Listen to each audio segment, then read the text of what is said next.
Well, in the interest of time, I'll just quickly introduce the speakers because I think, does everybody know everyone? Sai, I'm going to just grossly oversimplify as the Graphia person on the panel, and then Suzanne as the EOSC and LUMEN person on the panel, and Zvonimir as like the poor guy who has to do all this AI stuff that everybody's demanding in a highly complex and environment. And then Michela, who I assume everyone knows, who is really, I think, the strategy and visionary voice on the panel. And like we said, like I have this mild curiosity or actually a strong curiosity, but I don't know that we'll be able to get to it today about that hybrid AI, the integration of the two. But in this panel, this may emerge. I'm just hoping in this. But what I'd love to do is start with just a quick overview of the kind of the top challenges that each of you face, and we'll just go from closest to me to furthest away.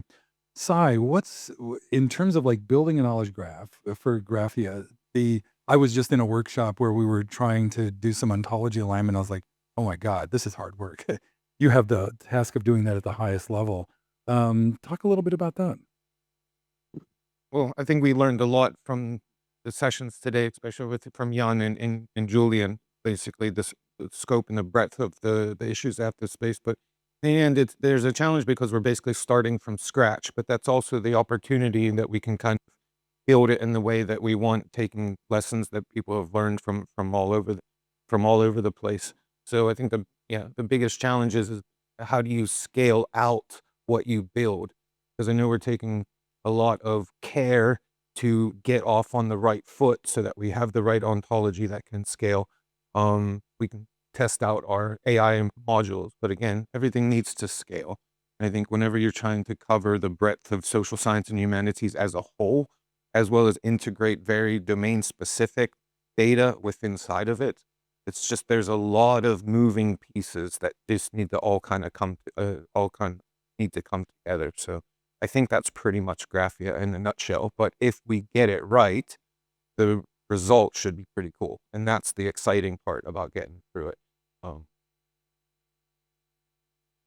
Suzanne, if you can talk a little similarly about your charter at LUMEN, and then maybe how it fits with the EOSC as well.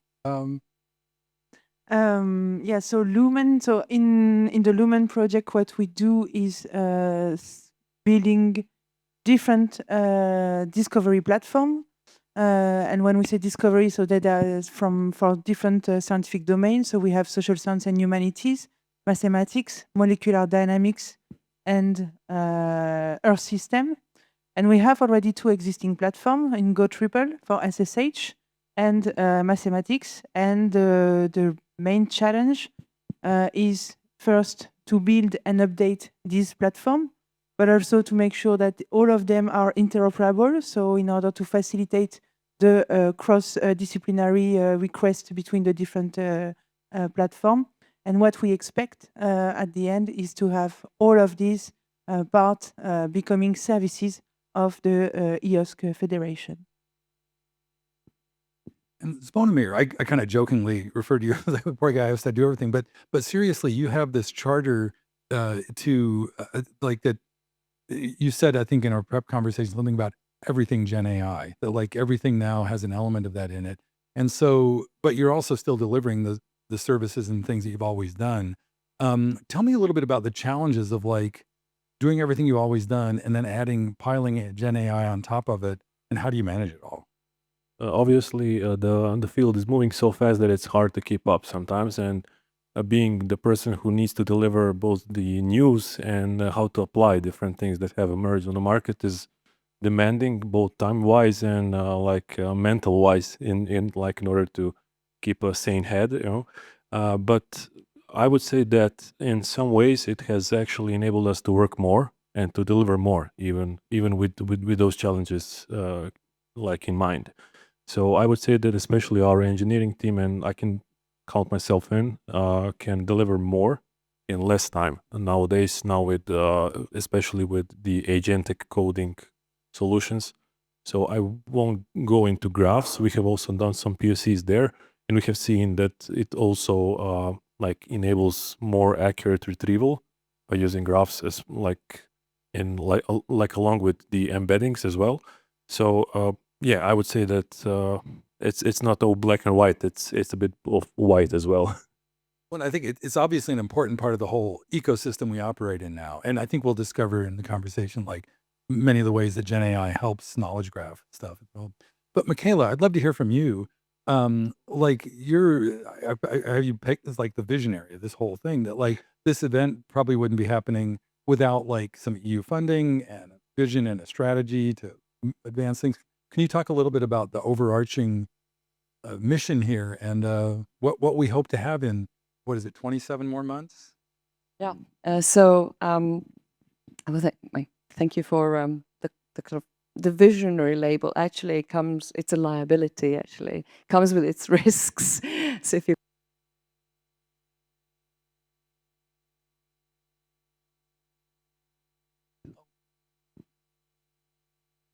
yeah, I think we've used up all of our juices so far. So as I say, it can be a liability. So usually you start going on about we need to build enabling system for interoperability and for cross-domain collaboration. I started going on about it in 2015. There were a few people who sympathized with this idea and said this is really interesting, but actually a lot of them were just giving me blank looks and saying, what are you talking about? And so the thing is that if you don't start to raise this awareness early enough, the way that the whole public funding system works, it takes a while to build momentum, to secure the directions, the new research directions, the funding for the new research directions. And then if you don't start early enough, basically you'll miss the moment. I mean, Zvonimir needs ready tools to use. He has short deadlines. The researchers need 3 years to develop a whole knowledge graph for the social sciences and humanities. So you need to, if you calculate backwards how long it takes you to get there to actually create something that's really useful for the economy, you need to start raising awareness like 10 years ago, like when I did that. But as I say, at that time, you have an uphill struggle.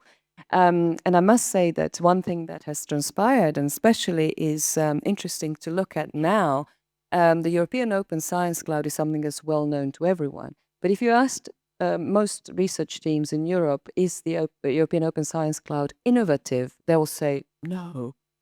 And the truth is, actually, now when we look back at the at some of the things that the EOSC decided to invest in, ontologies from the beginning were promoted as one of the elements that need to be part of the whole way that we set up interoperability. Now, back in at that time, most policymakers didn't know what an ontology was. So actually, it was very innovative because the people who were in it were really sort of following the state of the art or contributing or basically building the state of the art. And then, of course, they also commissioned a study from us, actually, from Industry Commons Foundation back in 2020 to see how can we expand the European Open Science Cloud to industry, to stakeholders outside and everything else. And we came up also with the ontologies and knowledge graphs as being very important. And that ended up in the European Open Science Cloud strategic research agenda that's then handed over to the European Commission. So back in 2020, this is early days for the European Commission to understand what do they mean by saying ontologies are important, knowledge graphs are important. So gradually this awareness grew. And now, of course, it's well known that both knowledge graphs and ontologies are present in most of the sort of applications, and both the projects are benefiting from this direction, in fact, building towards that. Which leads me to ask Suzanne, like, so this thing that we all think of as innovative, but like the end users don't see it. They just sort of see it as this benefit that's appeared or something. I don't know exactly where that perception comes from, but it seems like an early win to not be seen as innovative. You know, that like, no, it's just part of the, does that make sense? And can you speak to that a little bit? Yeah, of course it makes sense. I think we are not there yet. Because there have been a lot of announcement and communication around EOSC, so the European Open Science Cloud. And still, a lot of researchers everywhere in Europe haven't heard about it. So it's not. This is why we are not there yet.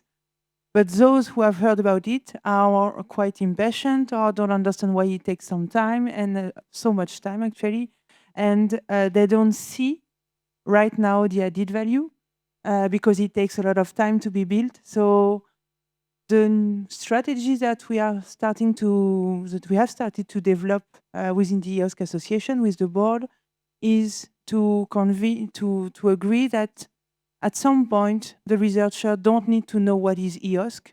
They just need to continue using the services and the new services that will arrive.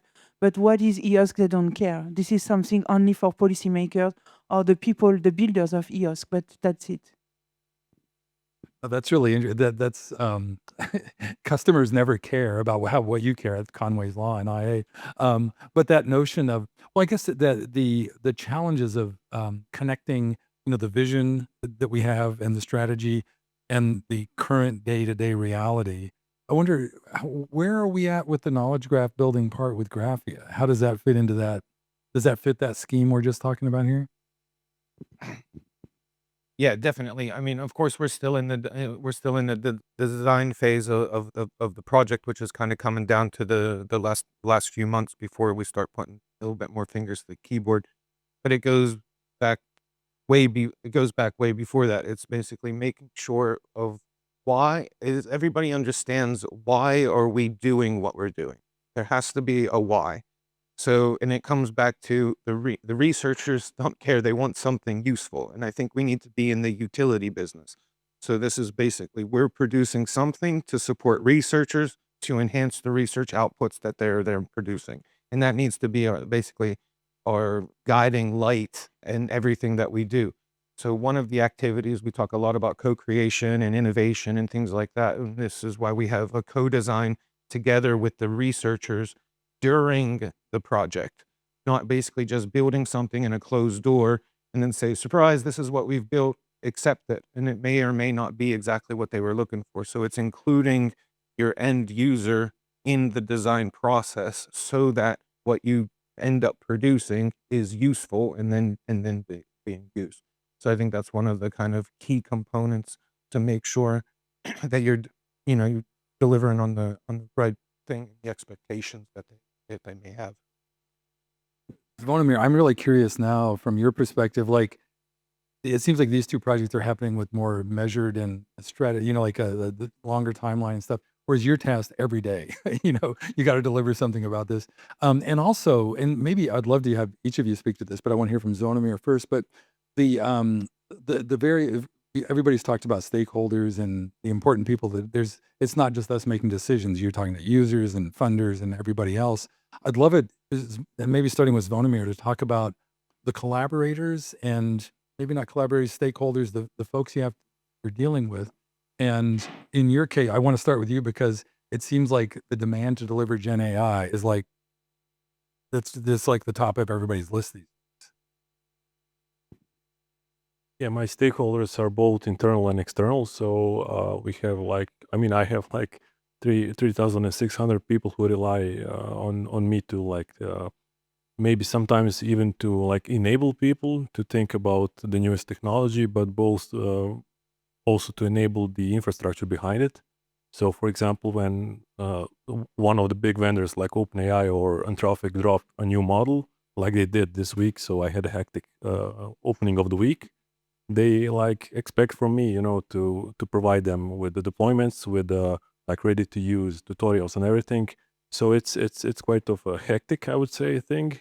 So these are the internal stakeholders, more technical ones, and for the less technical ones, I have also expectations to also to shine a light on what's possible, because people are usually presented with a blank slate and with just Gen AI being on top, and then not knowing what they can do with this in order to make their own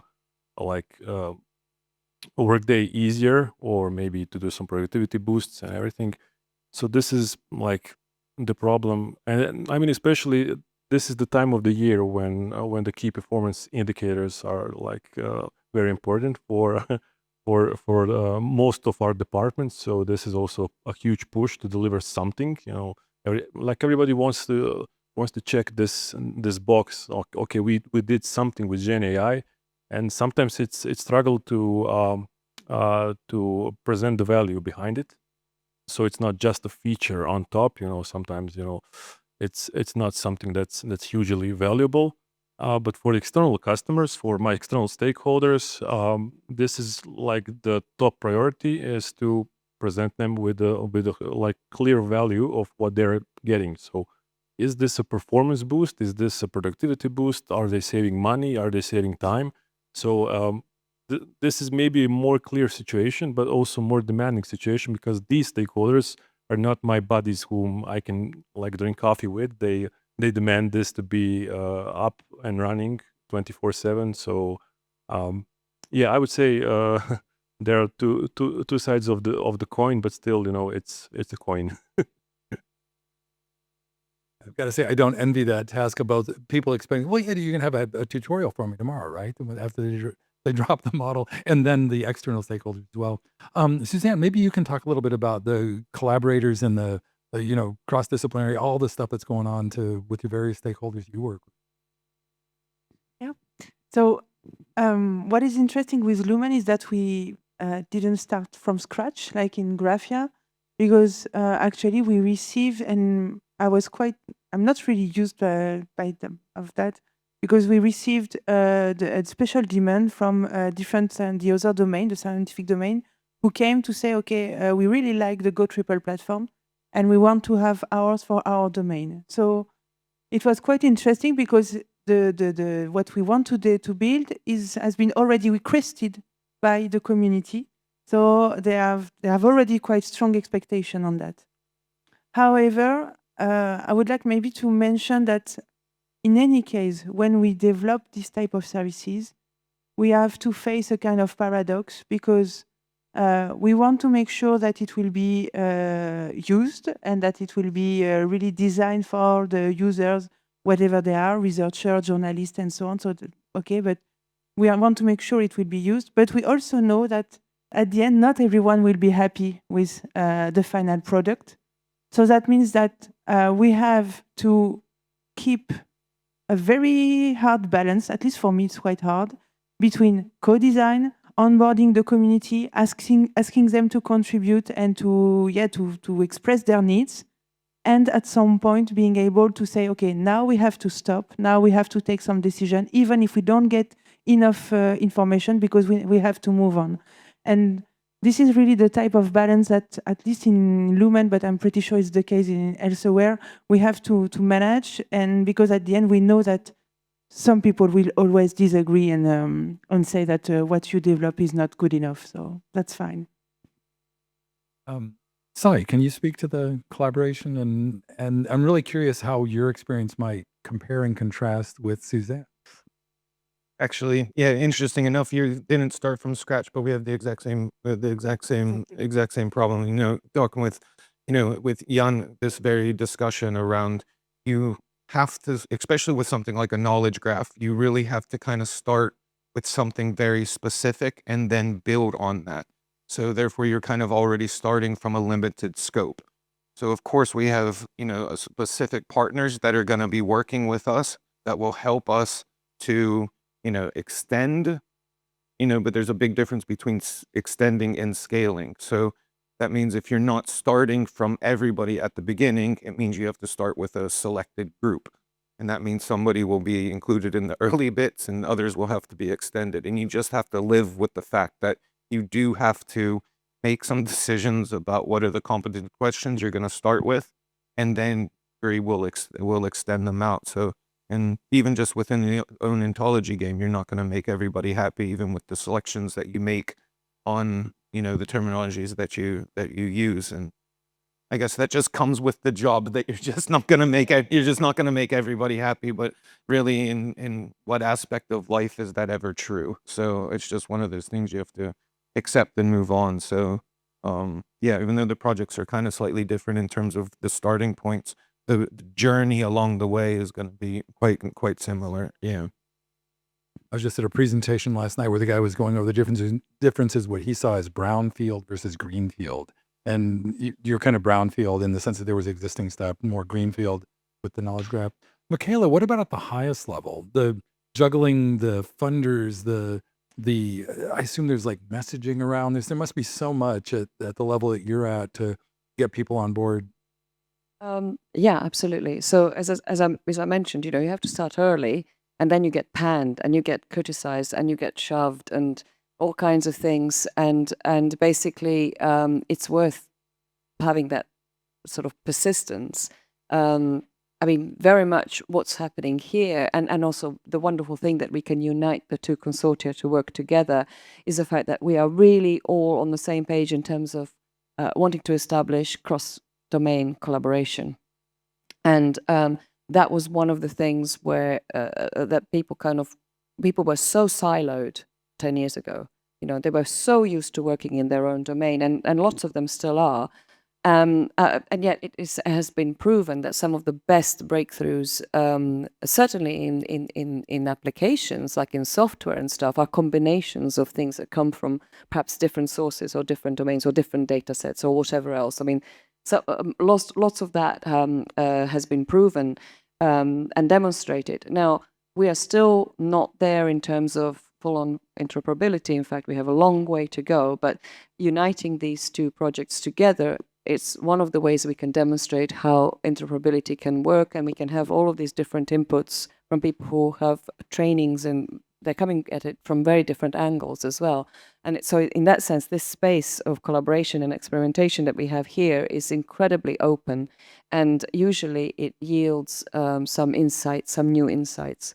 So this is why we're thrilled that everybody's here, and that everybody can kind of contribute to it and expose to it. But at higher level, then you need to we've introduced something called evidence-based policy. So basically experiments that are conducted by groups like these, where we say, let us show you what came out of that, not just let's discuss what's possible, but let us show you.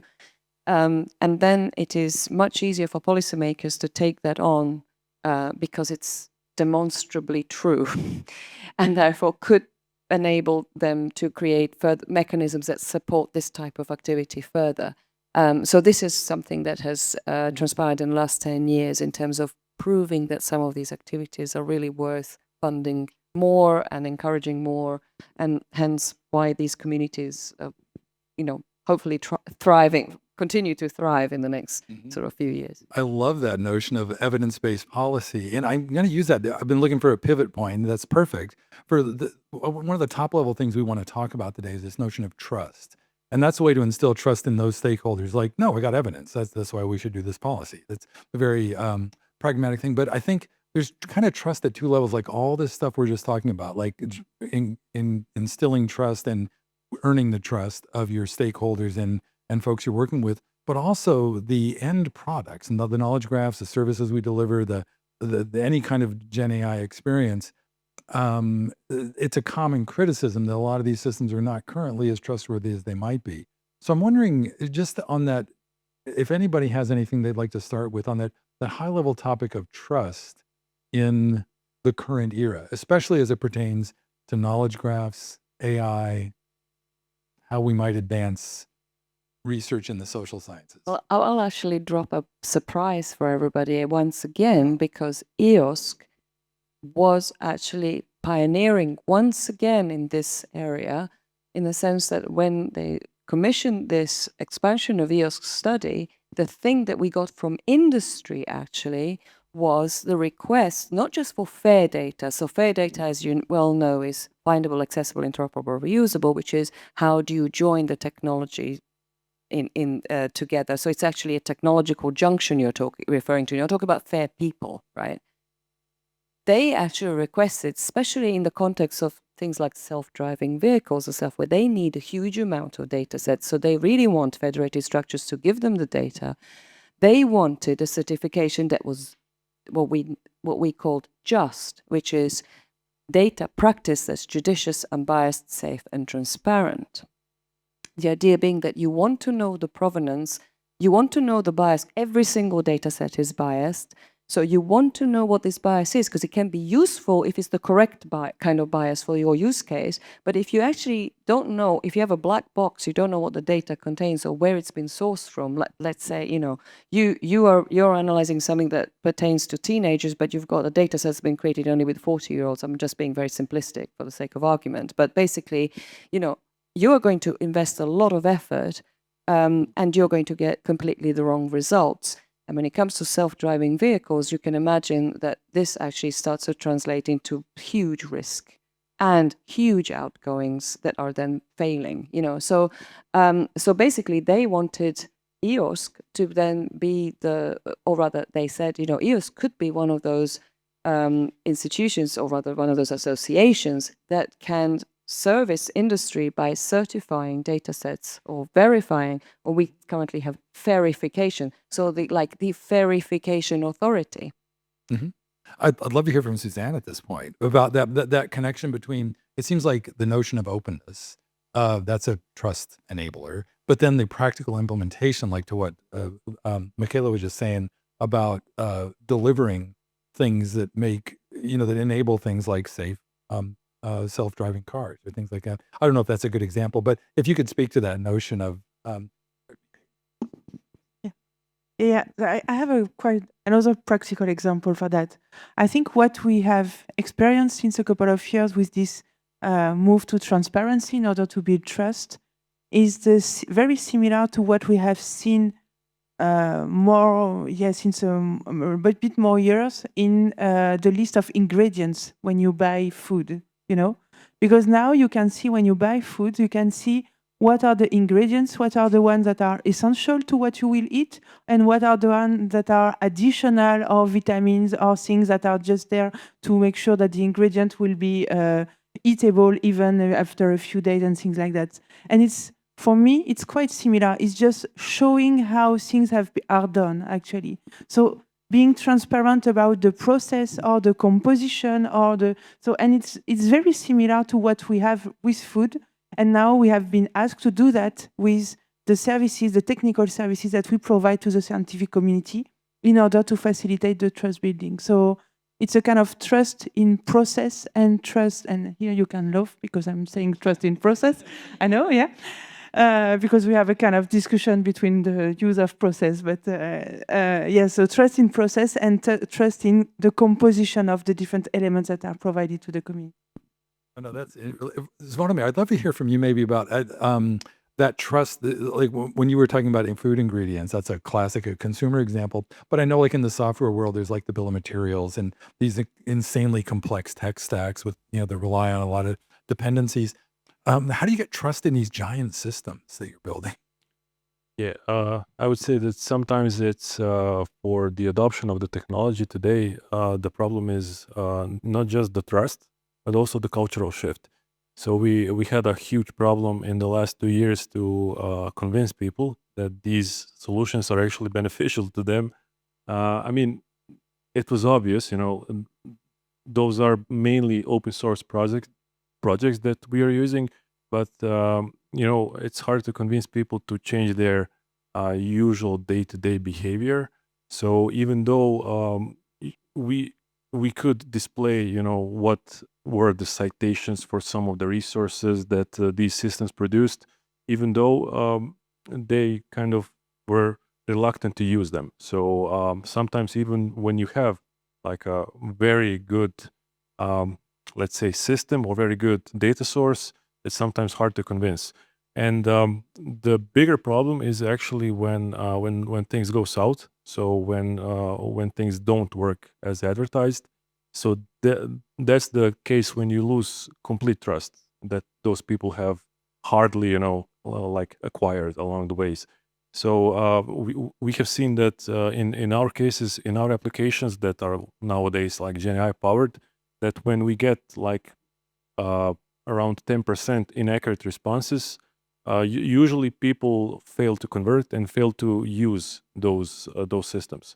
So I'm mainly talking about conversational systems because we are like betting highly on those. So these like chatbots, different, you know, like these magic buttons that do all kinds of stuff. So this is mainly what I have seen. Yeah. That's interesting, that notion of adoption of any system. Like, you can do all the and actually, I'd love to hear from Sai at this point about this, because like you were mentioning earlier, the importance of co-creation and working closely with the end users, but there's still that like making it all come together. Yeah, I think this is probably where there's a big difference within the commercial market and with inside of research, where I think we really need to pay attention and take due care about so, with the Opera's hat on, we've pulled our community just to try to take the pulse of how are they using it, if they are using AI, how do they feel about AI. So while at the same time we have development projects that are implementing AI, so we're kind of doing both at the same time. So analogies that have been used, it's like driving a bus down the highway while trying to change the wheels. And it kind of feels like that sometimes. But I think the approach that I think most of, at least the people that we've been working on, is it's not a sprint. To take our time and to do it right, because the trust and the transparency in what we're doing with AI is extremely important. So some of my colleagues will talk a little bit more about this in detail tomorrow, so I'm not going to spoil it. But I mean, when we're introducing something like a chat bot into, Go Triple, it's basically being transparent in terms of where is this data coming from? What is the source of these publications? And then making sure that we're working with the researchers just to make sure, are we even accurate in our small scale? So it's not like we took the 20 million documents that are inside of Go Triple and we threw the whole chatbot at the 20 million documents. We start with a small subset to basically be able to test, train, and improve, and then we can add the documents at time, instead of just rushing to implement something that you might actually end up shooting yourselves in the foot. I mean, even Matteo and I had talked about during like the proposal writing of GRAPHIA, in terms of, the training of the data sets and how transparent should we be? And the answer was basically, well, we should be transparent. We should let them know that this is the approach that we're taking. It may or may not be the right one. We can change course, or we can adapt and we can improve.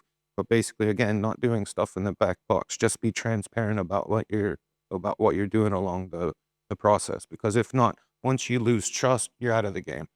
So Hey, you and Suzanne both mentioned transparency as an element, and Zvonimir, you were talking about the importance of. I was inferring like integrity in your behavior, that like this got to do. You kind of deliver on what you say, but I'm wondering, because I introduced this with the higher level notion of trust. What else am I missing? Are there any other crucial elements as you build trust with your teams and your stakeholders? Have I missed it?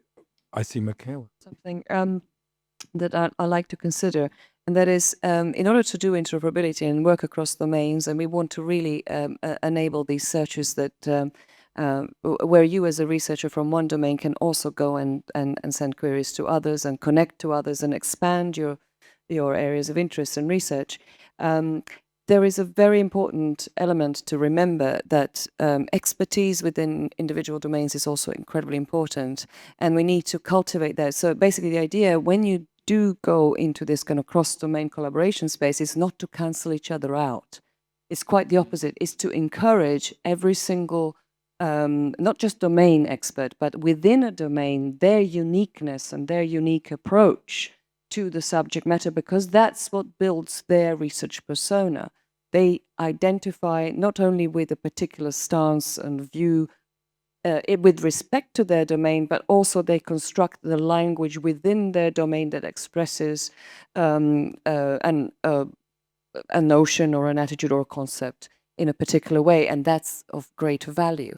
So there is a balancing act between the let's say standardization across domains and the ways that we bridge to each other, and the cultivating and encouraging and enabling the uniqueness of each individual research. Yeah, that seems almost like analogous to the silo spanning kind of thing, like acknowledging the expertise and the uniqueness in each one, but doing things in a way that elevates the whole. That's like management at its best. I want to observe, we're getting close. We've just got like 7 or 8 minutes left. And I want to make sure that I want to give each of you a chance. If there's anything last or anything that we're hoping we talk about that we haven't talked about yet, I want to make sure that each of you gets your last word in. Zvonimir, bye. Yeah. Yeah, so I would just say that this was all a learning opportunity for me. I haven't known anything about those two projects, and I mean, it's also like a fun fact that I have worked with knowledge graphs before, and I'm like probably the only like person in our engineering team that has done this. So it's really cool to see that we have two big projects that rely on the same technology, and I see especially today, with AI being everywhere, that we need a lot of quality data, because we have seen during the years that like Sai said, like when I mean, when you throw like 20,000 documents into some solution, and I mean, you can't verify the quality of the data, you basically get like garbage in, garbage out. So this is what happens, and this is, I mean, where I see like the biggest value of these two projects. So like, it's just cool to be here. Yeah. The way everybody's heads were just nodding, I think we need to do a whole other panel at some point on data quality and data hygiene and data practices and things like that. But maybe Suzanne? Yeah. Yeah, maybe so. What I can do is, what I would like to say to conclude is that I would link the question of the quality of data, the question of the co-creation and the involvement of the stakeholders, and the question of trust, and also technology. But all of these, for me, can be either linked or even addressed under the umbrella of the governance, because it's also a very, in my view at least, when you have a good and proper governance, this is where you can address and build trust first, but address the quality, and also, of course, work to better engage with the community or the user you want to serve. So that would be maybe my additional and last comment. Thank you. We talked about it in the prep call. I was trying to figure out a way to get that in, but yeah. Sai. Final words after all day. I think it's amazing to see, basically, if we want to achieve what we want to achieve, how many different, not only how many different topics need to be addressed, how many different challenges need to be addressed, but it's basically the amount of different people that you need to make this happen. It's not done with any single person. It's not done with any single organization. It's multiple organizations working together to address such a complex issue. And sometimes I find it amazing that we can even make this work. But in the end, it's the collaboration, the co-creation, and all this kind of stuff. It really kind of comes from like you have to have a positive attitude. I mean, you have to have a constructive attitude. And that's the thing that I like to kind of the thing that I'm most happy to see, not just with the creation of the proposal, but actually in the delivery of the project, that we spend so much time at work and to not ruin it, and to just kind of enjoy the ride, enjoy the complexity, enjoy the fact that we all kind of need each other to pull our own weight to make this kind of happen. So, and for me, I just get continuously blown away when I see it on a day-to-day basis. So anyway, this event is kind of another proof of that happening. So it's basically cheers to everybody for being here and doing your part in this crazy, complicated puzzle that we're trying to put together. So hey. No, I want to say, I'm always looking for T-shirt slogans at events like this. So enjoy the complexity. That's our T-shirt. But Michela, I wanted to get you. Talk more. Sorry. I dropped something into the mix yesterday during our passionate discussions, and I must say that discussions have been fantastic in the last 2 days, super intense. We've been here so from very early in the morning, and then they continue over dinner. So last night we finished like at 11:30 at night, and we started again first thing this morning. And I dropped something yesterday into the conversation, which was about effectively fuzzification, which is, we are all looking for precise answers, and I'm sure you are actually on the spot for that, aren't you, in industry. And yet, especially when it comes to expanding your research and actually formulating interesting research questions, it pays to actually broaden the, let's say, the spectrum or the constellation or the Euclidean distance, if you want to be very mathematical, from your center of focus a little bit, so that you can start to identify in that broader spectrum some areas of interest which will make your journey, your research journey, unique. Of course, I thought the technologists in the room, and we have some fantastic companies actually that are part of the consortium who are building software, and I've never seen a European project build so much software in the first 6 months. This is crazy. It's really fantastic to see. And I thought they will jump on me and going, don't go there. Like, this is not going to happen. But actually what was surprising was that everybody's been coming back to it and going, I'm not committing you guys, like Julia and Matteo are going, no, don't say that. But actually people have been coming back and saying, I'm really interested in this. This is really interesting. This is actually something that would be very useful. Even if we just ask that as a as a question or as a investigate the possibility, even if we go one little step towards it, it might actually prove to be a little bit of an interesting kind of direction as a technical solution, which we can afford in European projects that allow for this experimentation. I don't think Zvonimir could possibly go there, with the kind of pressure that is. So this is the wonderful thing about the collaboration between us and industry. We can test that. If something interesting comes out, which usually it does. I mean, this is from my experience. We can go to the policymakers to say, look at the evidence we've produced. This is interesting. We could actually have that as a new research direction. And then if it does work, we can go to industry and go, hey guys, actually, you might want to try this because actually it works. I mean, this is how you get value out, real kind of innovation and value out of these European projects. I love that image of, because I'm picturing like boundaries, like silos between departments, or the boundaries that people have around themselves. Just fuzzify it, and then you can collaborate more. And yeah, I love this idea. Well, thanks so much, everyone. Really great contributions from all of you. So thanks so much. Cool.